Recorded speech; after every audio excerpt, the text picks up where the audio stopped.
नमस्ते सबैजनालाई। आज परिवारको साथमा साँझको केही बेर वकिङ हिँडेको छु र मेरो बाबु पनि यहाँ पल्टिराखेको छ र नौलो लागिरहेको छ उसलाई बाहिर डुल्न।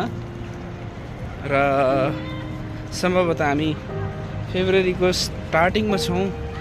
अबको केही दिनमा रमदान सुरु हुन्छ र म देख्न सक्छु, म फिल गर्न सक्छु कि मौसम अलिअलि परिवर्तन भयो जस्तो।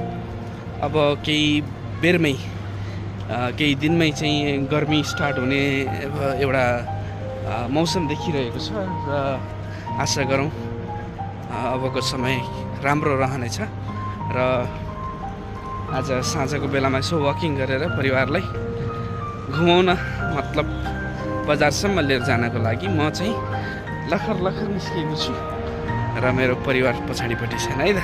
हवस् त, मेरो ब्लगमा भइराख्नु होला। हजुरहरू सबैलाई धेरै माया, शुभरात्रि।